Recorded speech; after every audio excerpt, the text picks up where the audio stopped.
Who's the best cornerback in the NFL? Is it Sauce or somebody else? James and I'll tell you today on Locked On NFL. You are Locked On NFL, your daily NFL podcast. Part of the Locked On Podcast Network, your team every day.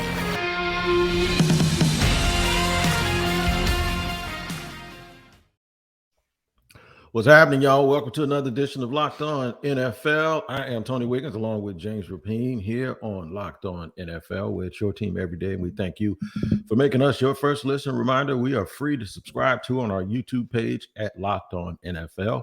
Make sure you hit that like button and that bell. Also, wherever you get your audio podcast, make sure you tap in so you don't miss a daily episode of Locked On NFL. Shout out to the everydayers that tune in every day. That's why we call you everydayers. And if you're here for the first time, you can be an everyday if you come back tomorrow and the next day, and we can talk to you like that. But welcome to the show. What up, Jamie? What's going on, Tone? How you doing, man? Good, man. How are you? Good. Training camp just a few weeks away. Ready or not, here it comes. And ready or not, I think NFL-wise, if you're receivers, two guys that were at the top of ESPN's, and they're doing this position by position. They're interviewing executives, and it's that time of year where you get the rankings position by position, top 10, honorable mentions. But two guys that just popped right away, Patrick Surtain and Ahmad Gardner. And both guys are at the top of ESPN's cornerback rankings, 1 and 2 respectively. Let's start at the top.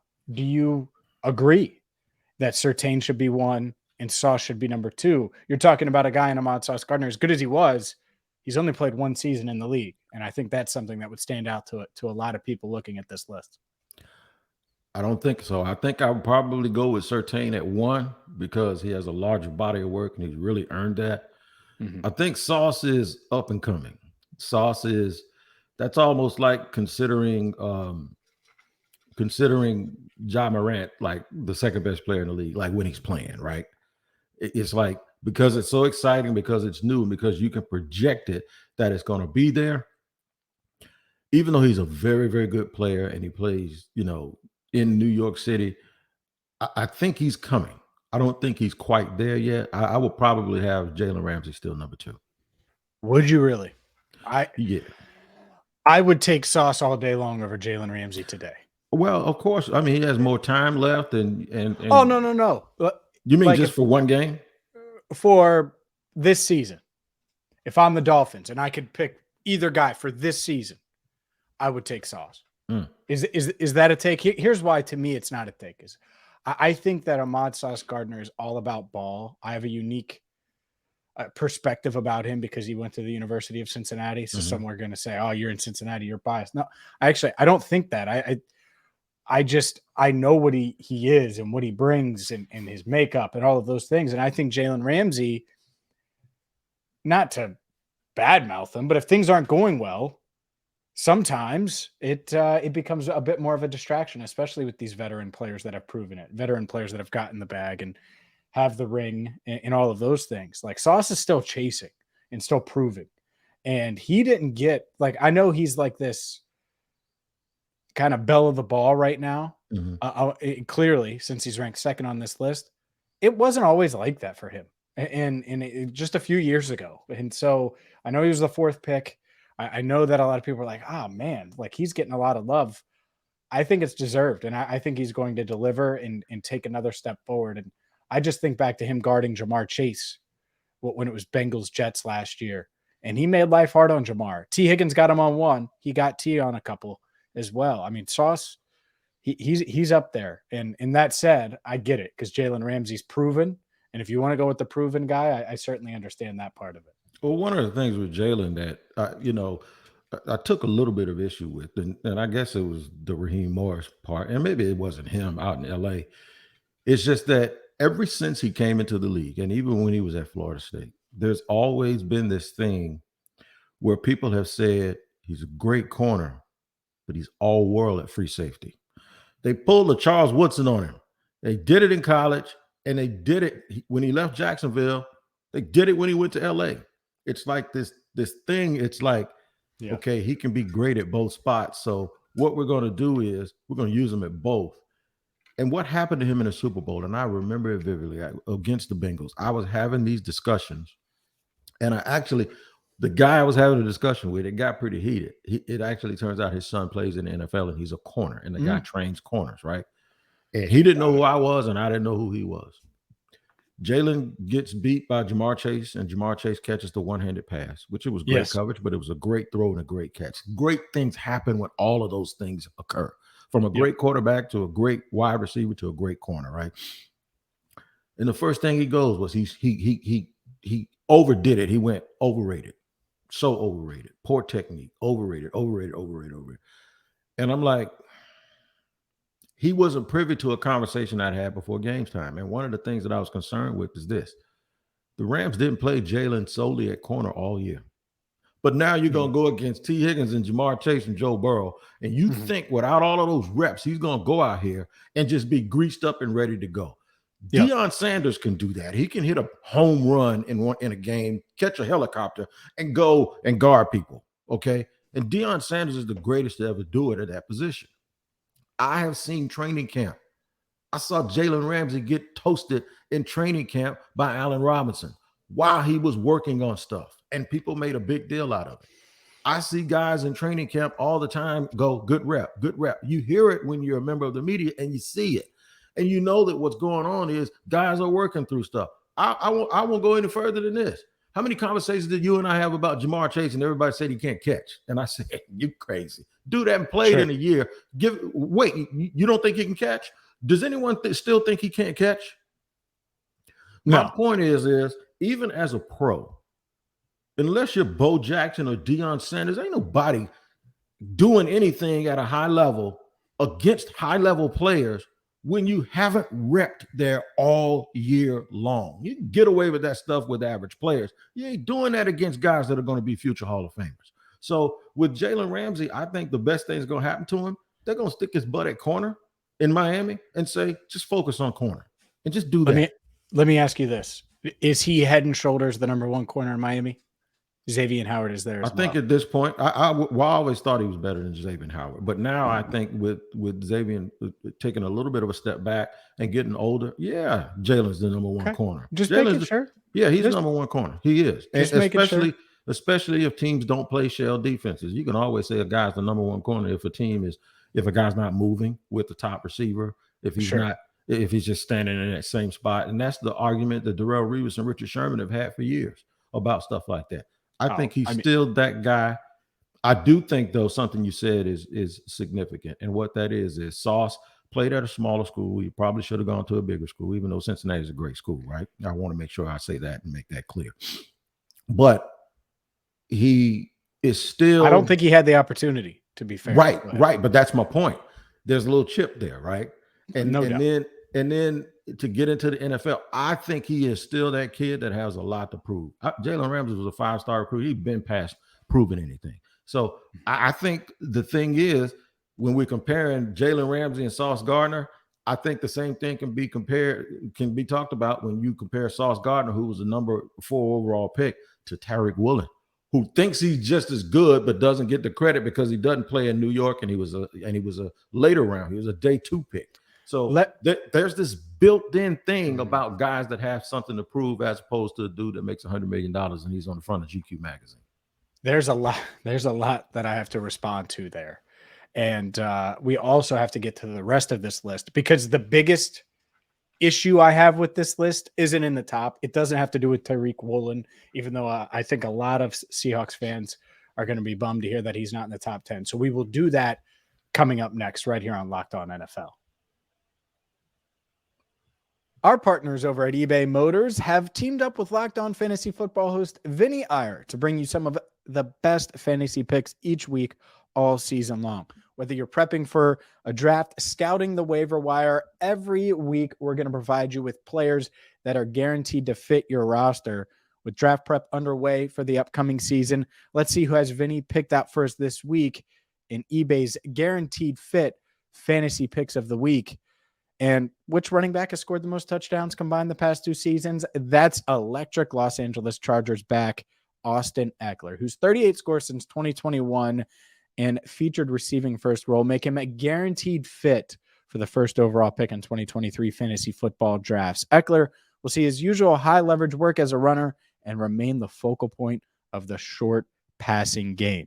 Vinny Iyer from Locked On Fantasy Football is guaranteed to help you win a fantasy championship. And eBay Motors knows a championship team is about each player being a perfect fit. Same with your vehicle. With eBay Guaranteed Fit and over 122 million parts and accessories for your vehicle right at your fingertips, you can make sure your ride stays running smoothly. Air filters, brakes, batteries, taillights, alternators, shocks, struts, you name it, eBay Motors has it. And they'll make sure it's the right fit for your car, because eBay Guaranteed Fit helps you understand exactly what part you need for your vehicle the first time. So go forth, switch gears, crank the AC, and say goodbye to sweating if your ride needs a little fixing up, because now you'll know you'll always be set up for success from the get-go. With eBay Guaranteed Fit, everything your vehicle is calling for is just a click away. For the parts and accessories that fit your vehicle, just look for the green check. Get the right parts, the right fit, and the right prices at ebaymotors.com. Let's ride. eBay Guaranteed Fit, only available to U.S. customers, eligible items only, exclusions apply. All right, Tone, let's get to the rest of this list. And first off, I know Tariq Woolen had a great rookie year. Mm-hmm. He is not Sauce Gardner. And I'm not just saying it to you. I'm saying it so everybody can hear, because I know there were some debates in the DMs, and I'm going to make it very, very clear. I don't care about nicknames, market, nothing. Sauce Gardner came out of UC, the University of Cincinnati, American Athletic Conference, and he was locked down, shut him down, knock him out. That's what he did. And then he went to the NFL and did the exact same thing. Tariq Woolen had a heck of a rookie year, and he may end up being a top 5 corner in the league. Maybe he continues to develop, but there is a difference, and there is not a GM in the league. And I'm saying this for everybody else, not necessarily you, that would take Woolen, including the Seahawks, by the way, over Gardner. 0. And they would be right. You ain't gonna get an argument for me. You won't get any argument for me. Just making sure. I wanted to make it clear. I just had to because as good as Woolen has been, nothing has changed. The only thing that happened is people would take him higher. There's not one person that would take Sauce lower than they took him. He hasn't done anything to He should have went higher. He should have went 3rd. I don't know what Houston was doing. Yeah, but I like Stingley though. I mean, I like Stingley. The thing about Stingley is that but I get that part of it. But that's the same thing we're saying here. Stingley has always been that guy. He's always been that dude. Not for a few years. Right. He wasn't, but he got hurt, but then he ran and he got healthy, and people were like, okay. You know what it reminds me of? It reminds me of when Jamar Chase sat out a whole season, and then Justin Jefferson had this great year. And the folks just forgot that Jamar Chase was that guy until he showed them, right? Mm-hmm. So it's something about always being that dude, and that's what they tend to go towards. The other thing about it is anybody that is saying that they would take Tariq Woolen over Sauce, I doubt very seriously they're doing that based on just a film evaluation. What it is everybody always loves the other guy, other than the top guy. There's always going to be somebody picking he's better. I heard it about Wayne Gretzky. He ain't better than Mario Lemieux. I heard it. I did. I've heard that forever. People always take aim at the top guy. I remember somebody said Clyde Drexler was better than Jordan, and he hit 6 3-pointers in one period. And said, really? So that's what happens when you're number one, and you got to be prepared for it. It happened to Jalen Ramsey. It's happening to him now. And go ahead. No, it's all right. Go ahead. It's happening to Mahomes. Mahomes, what did I say? I said a couple of months back, Joe Burrow might be better. Mm-hmm. And it's hard to be better than the dude that everyone says is the GOAT, right? It took Peyton Manning, it took Tom Brady forever to surpass Peyton Manning. You don't believe me? Go back and look. I saw it. I witnessed it. Brady beat him 2 or 3 times, and they were like, he still ain't better. The same way Burrow beat Mahomes a couple of times, and people say he's still not better until he was. So people always take aim at the top guy and swear that somebody else is better. But I think Sauce has lived up to it. I just think Tyreek Woolen has exceeded what folks thought. And now everybody wants to, people just want to do what people do and go, well, he could be better than that other guy. I don't think so. But the argument that I was making was one about expectation and one about a guy coming out of nowhere and being better than you thought. So now it's this natural thing to sort of compare the two. And then it's still a lot of fun because who are the Jets and the Seahawks? Those are the same two teams that Revis and Sherman played for when they were chirping back and forth at each other. So it's a pretty good thing. And Revis was a first rounder and Sherman was a fifth rounder. I mean, there are some interesting comps there. There's no doubt about it. Exactly. I think that's interesting. Let's get to the rest of this list. So Patrick Surtain is number one, just to be clear, even though we didn't debate him much. Joe Burrow also called Surtain the number one cornerback in the league. Sauce Gardner 2, Jalen Ramsey 3, Jair Alexander 4, Darius Slay 5, Marlon Humphrey, Marshawn Lattimore, Trayvon Diggs 8. We will revisit that. Denzel Ward 9, AJ Terrell 10, and honorable mentions Xavier Howard, JC Horn, Tariq Woolen, Tre'Davious White, L'Jarius Sneed. Okay, there's a guy here that's ranked 9th, Denzel Ward, that could on one leg be a better cornerback than your Cowboys. Your Cowboys, even though they're not your Cowboys, I'm still going to continue that bit. Trayvon Diggs. Denzel Ward should be in the top 5. I don't even know why he's not in the top 5. I'm not really sure. I talked to Jamar Chase after his rookie season, after he faced Patrick Surtain, after he faced Denzel Ward, and he said, oh, Denzel Ward's the best corner I faced. After he faced Jalen Ramsey, Denzel Ward was the guy he named. And I think that respect continues after year 2. Denzel Ward is not the 9th best cornerback in the NFL. No, I don't think so. Marshawn Lattimore is not better than Denzel Ward, and he's really good. I wouldn't take Darius Slay over Denzel Ward. Jair Alexander's had injury issues as well, and he's a baller too. But so if you point that out about Denzel, you could point that out about Alexander. Like that's the biggest flaw of this list. Denzel Ward, the 9th ranked corner in the league, on no planet is that reality. And I'm curious to know your thoughts, Tone, because that is so shocking to me that he's that low. He's the Darrell Green part of this list. And what I mean by that is he is so quick and so athletic. He's an irritant to those receivers. And that's what they're talking about. The thing with guys like Ramsey and Sauce, they're good and they're fast and they're athletic. I always have to remind people that Jalen Ramsey ran track at Florida State, right? But the thing is they're going to give you an opportunity because they're big and physical. And they want to go in mano a mano. I'll give you another example. It's like boxing. It's like a real good fighter who'll stand in front of you knowing that he can knock you out at any minute, but he's going to give you a chance to hit him because he wants to trade with you, right? And then you got Pernell Whitaker and Floyd Mayweather, where you can't hit them. They're going to hit you and you can't hit them back. And I think Denzel Ward, because of his athleticism, because of that quickness, he gives these receivers, especially the bigger receivers, something that they don't get. And that's a small guy. He's like an Antonio Brown on defense. He's a small guy with all of his athletic ability, but he's extra feisty. So, yeah, I would put him up there in the top 5. I've always thought. And he was another guy who was the 4th overall pick, if we recall correctly. So I would put him up there, and I think he needs to be high. I would take Alexander down a little bit because he is one that has not been as available as you would like. And I probably would remove Trayvon Diggs. And the reason why, Diggs reminds me of Marcus Peters. That is, he will bait you. He will bait you and he'll make a big play, but he'll give one up too. He'll get 3 up. Yeah, he'll give them up. Now he'll bait you into making a mistake. And nobody likes pick sixes because it's really fast. It changes the game. It creates momentum. And that's what he's really, really good at. But I like to see him be a little bit more disciplined and not give up so many big plays. And I think the really, really great players, I tell you what, he could go to the top of this list if he was able to balance that out. If he could be steady Eddie, but then figure out when to make good plays. Use the GOAT. Deion Sanders was a master at that. He was disciplined. He took chances, but he didn't take chances that allowed you to make big plays on him. He just didn't do it. To use a basketball reference, Trayvon Diggs is the heat check guy.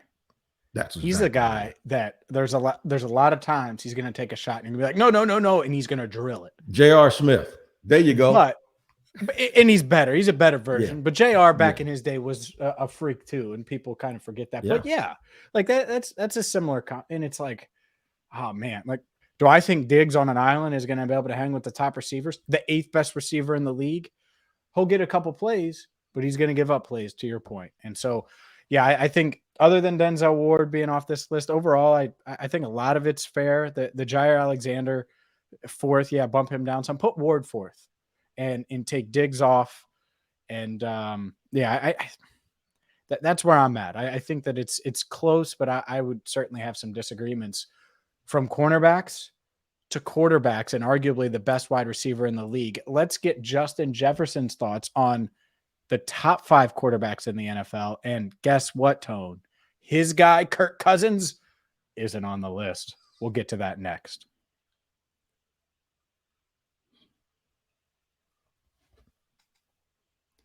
All right, Tony Wiggins, let's dive into this. First off, Justin Jefferson, arguably the best wide receiver in the league, the best start to a career numbers-wise of any wide receiver in NFL history, might get a bag soon.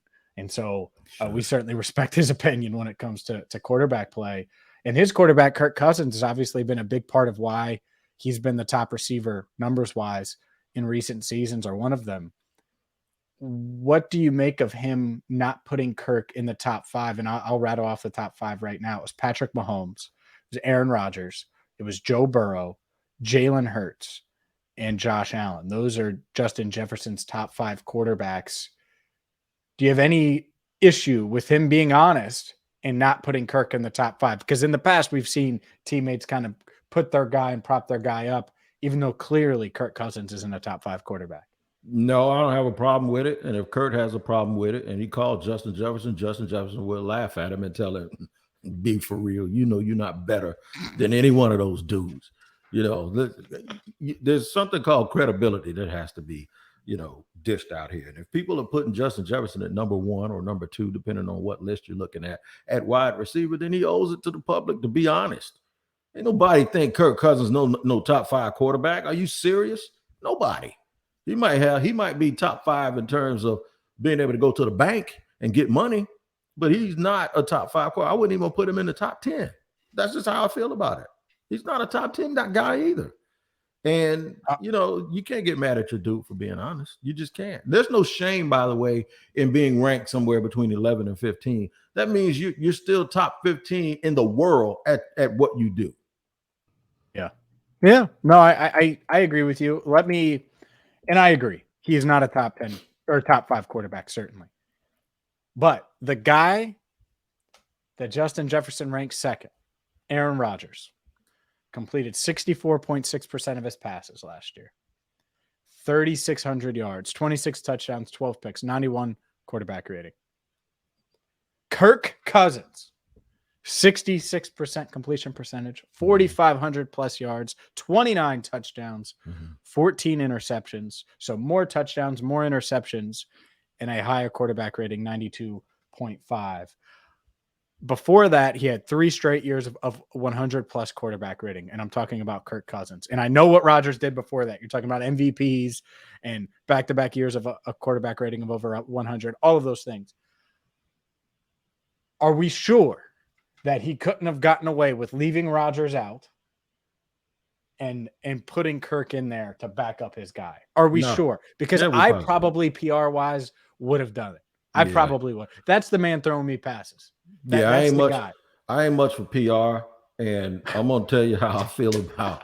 As a matter of fact, I'm not PC. I'm not PC either. In fact, I have to really be careful with a lot of things I say, because if I say everything that comes to my mind, I probably wouldn't have a gig. But I'm gonna go out on a limb here. Everyone knew what Aaron Rodgers was dealing with last year. Everyone knew Aaron Rodgers' best wide receiver was a rookie who really didn't get going until the second half of the season. Are we sure it wasn't the long hair? It might have been. He had a terrible haircut too. That hair was awful. Well, it was disconnected. I'm a barber by trade. I see what he was doing. He went with the disconnected look. He just should have put it in a man bun if he was going to disconnect it. But half the time you catch him, he get out of the shower and it just didn't blend well. And whoever cut it didn't teach him how to comb it correctly. That's what happened. So anyway, now that you guys have had your cosmetology tutorial for the day, I'll get back to what I was going to say about Aaron Rodgers. He's still great to me. Anybody that's not putting him in the top 5, I disagree with it. You say 64% of his passes, almost 4,000 yards, 26 touchdowns, and 12. You know, there's a guy named Trevor Lawrence whose stats are similar to that I'm saying is top 7. See, that's for a young quarterback. Those stats are good if you're up and coming. But because we're used to Aaron Rodgers throwing 48 touchdowns with 5 interceptions, the one year that he doesn't do it, when we know there's a whole bunch of stuff going on, we kind of like looking at it with the side eye. I don't think Aaron Rodgers is done. I really don't. I'll just remind everybody, 2 years ago, Tom Brady threw for more yards I think he ever has in his life, right? And they kind of thought he was finished before he went to Tampa. There were people 5 years ago that said this is the end. I think Max Kellerman said it. We're watching the end of Tom Brady. The dude goes out and sets records and wins another Super Bowl. So, no, I think this change of scenery is going to do well by Aaron Rodgers. He has to stay healthy. I haven't really seen Aaron Rodgers healthy in a long time. He's always limping, his foot, his toe. There's always something going on. I want to see him just drop back and just let it fly this year in New York to let people know that before Patrick Mahomes, most people considered Aaron Rodgers the physically most talented football player they've ever seen at the quarterback position. And I was one of them. I think that there is and I'm not saying it is likely, but there is a realistic path for Kirk Cousins to outplay Aaron Rodgers this year. Is that crazy? Yeah. It's crazy. After those numbers, he outplayed him last year. So it's crazy. Did he really? Did he put up better numbers? Did he put up better numbers, or did he outplay him? You think he outplayed him? He outplayed him. Okay. What was the Vikings record? That's a team sport, James. Fine, but it's the thing is, quarterbacks matter, man. So you're answering your own question, right? What was the Vikings record, and what did their own wide receiver say? See my point? What did their own? What did the guy catching balls from? Believe me, I'm not saying I wouldn't take Aaron Rodgers over Kirk Cousins. Of course I would. I'm not saying that. But I do think that there is a realistic scenario. I wouldn't bet against Kirk Cousins outplaying Aaron Rodgers this year, putting up better numbers, which he did last year, and his team having a better record. I think that's pretty 50-50, 60-40, something like that, where it could happen. But it's still Aaron Rodgers. And to your point, it's a legacy thing. I'm not going to bet against Aaron Rodgers. Let me ask you a question. Why would I do that? Where's Dak Prescott on that list? Dak Prescott in the top 5? No, they're similar. They're similar 10? Quarterbacks. Because I saw something yesterday. I bet that Dak Prescott didn't put up those stats that Kirk Cousins did last year. He didn't. And so people might think I'm premature in saying that Trevor Lawrence is better than Dak Prescott, right? No, not premature. Right. He's been better. Yeah. But my thing is this: I'll take Trevor Lawrence any day of the week before I take Dak Prescott. So it's not even close. Who you take and who played better statistically are not always the same. Sure. I just think sometimes it comes down to this. It comes down to a gut feeling. Like, okay, 2 minutes left on the clock, you're down 6. Oh, well, sure. There you go. Right. No, so and that's who I'm taking. Right. I just think there is a path to it. There's a path. I think we've seen the best of Kirk. I think we've seen the best of Kirk Cousins. Okay. You think it's over? You think it's done? Yeah. Kirk Cousins. Well, they better do something. They better pay Justin now.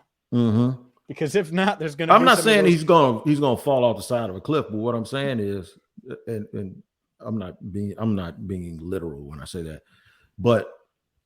Or figurative, whatever the thing. I'm not really talking about him going off of a cliff. Yeah. So here's my deal. He reminds me of that nice. He's that artificial Christmas tree that you have that's really, really nice, right?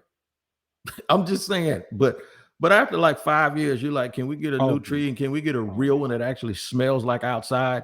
And you don't know what you're missing until you don't have until you get that fake tree out of here, the one that you unbox that's really safe, that doesn't make a mess. Take a chance and go in the woods and cut down a real Christmas tree. And y'all don't have woods in Jacksonville. Get out of here. We got too many woods in Jacksonville. Matter of fact, I had a little snake on my back porch last week that I had to go take care of. You got no Christmas trees in Jacksonville. Yeah, we do. Where do you guys ship them in from?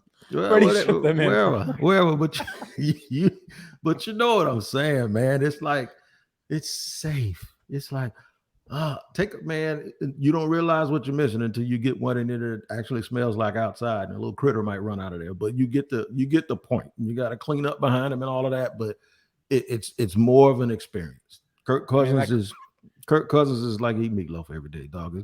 It's good, but it's whatever, man.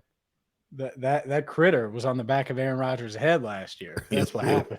That's what crawled out his helmet.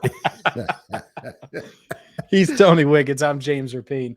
Make sure you subscribe on YouTube. Follow wherever you get your podcasts for more NFL action here 5 days a week on Locked On NFL. And you better believe we're coming at you when training camp starts. So keep it locked right here. And until next time, for Tony, I'm James. Thank you so much for listening to Locked On NFL.